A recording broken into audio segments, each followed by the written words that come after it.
Hey everyone, Brandon with MF Beards here. Many of you already know Eric, and some of you have already seen me at a few of our in person events. Even if we haven't met face to face, chances are you've interacted with something that I've worked on. I handle most of the back end design, branding, web related work, all for MF Beards. So if you've seen our website and our graphics or a lot of our online content, there's a good chance that myself or one of our content creators, Ash, has went ahead and done that, and then we hand it off to Eric to share with all of you. So today I want to talk a little bit about how we go from this, right, to this. And I think that it's incredibly important for everyone to understand the process behind what we do and the amount of care that goes into it, just finalizing one single scent in our whole lineup, right? And I think that this was a great time to be able to do this because we're actually scheduled and ready to introduce a new scent that we will be presenting to all of you here in the next month or so. So when we create a scent, we think about the entire experience. The name, the scent profile, the design, the label, the story behind it, everything has to align. We want the moment that somebody opens the bottle, right, and gives that first scent, that smell, we want them to go, wow, that's exactly what I was thinking. I get what they were going for. And it makes sense. Every scent that we release goes through a process of testing, refining, making sure that it delivers the quality that we intend for the customers before it reaches you. So with this new scent that we are currently working on, it is I can't spoil it and give any information on what the scent is going to be, but I wanted to give you a process on it. So if you look at some of the things that I have in front of me, it's kind of hard. I can't point the camera downwards, but I have a bunch of these sample bottles. In fact, there's 11 to 12 of them right here. Right, so let me just hold them up for you so you can see. There's about 11 of these right here, and there was probably another batch of 10 to 12 that I do not have with me today.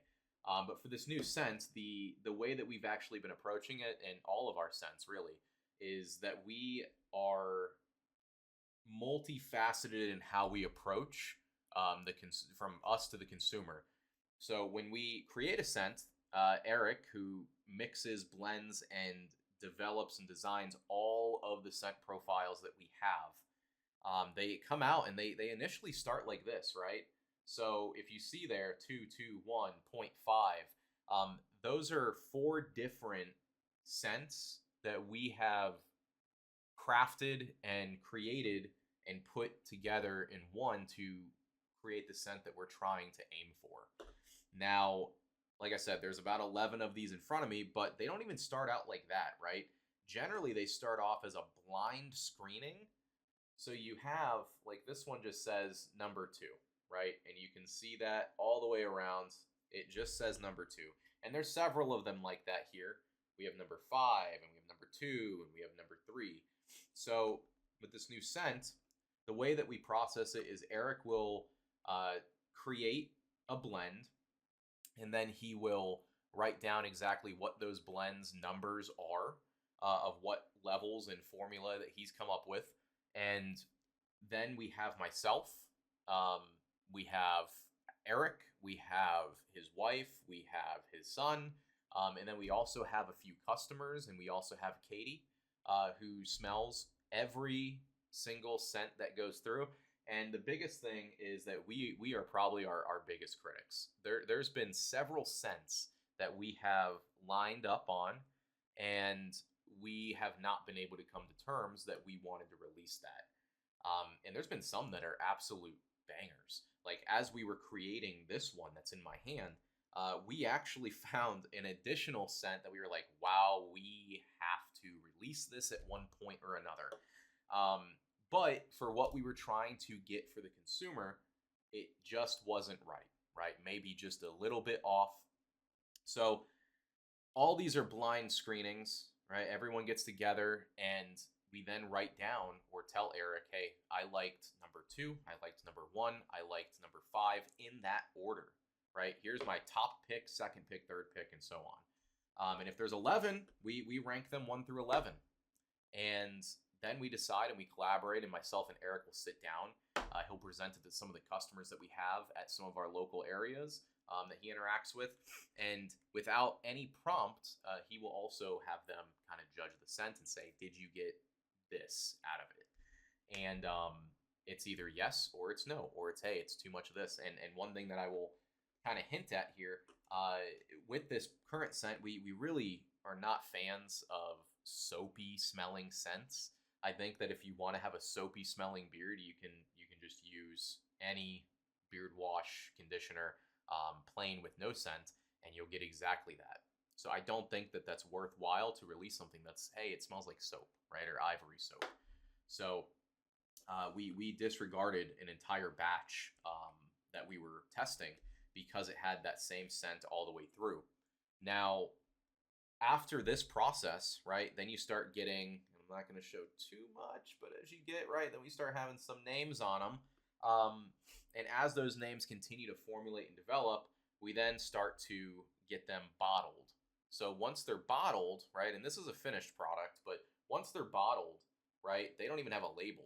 They are bottled, they're in our oil blend that we have, and then we also put them in our butter blend, right? And again, this is a finalized product, but we put them in our butter blend because all the properties of the scent can change. So we want to make sure that the scent stays the same, true to what we wanted through and through. And after we do that, we then decide, hey, we're going to move on to the labeling, and we're going to move on to the packaging and the bottling and everything of that nature. But currently, as we stand with this scent, we have landed on one. It's right here. It's in my hand. I'm not going to share it with you. But I could tell you right now, it hits the mark perfectly of what we were designing from a label standpoint, from an experience standpoint, and also from just the overall quality of the blend.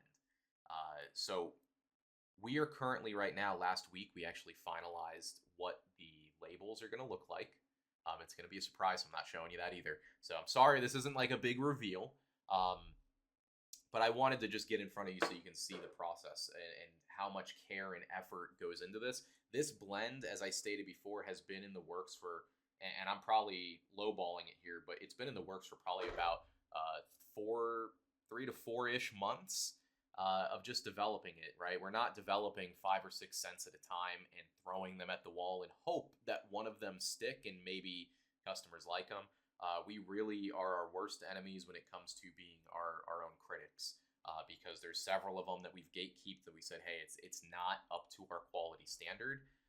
One of the things that we pride ourselves on is that when a customer opens the bottle and they smell that scent, as I stated before, they get exactly what they were intended to get. They don't get, hey, this says cherry almonds and vanilla. They don't get a minty sensation, or they don't get, an overwhelming natural product sensation that, comes from the baseline product.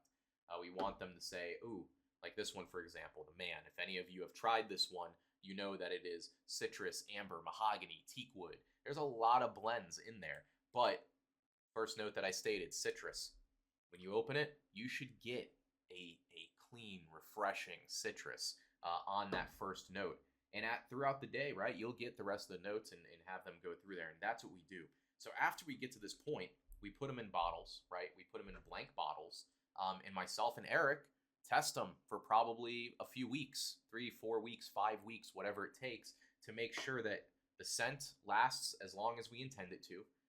We don't want to overpower it, right? Our company follows IFR ratings. We never go outside of that. In fact, in some cases, we stay below that. We don't want to ever cause harm to our customers, whether everything is soap safe or not. It's very important to us that we stay within those guidelines.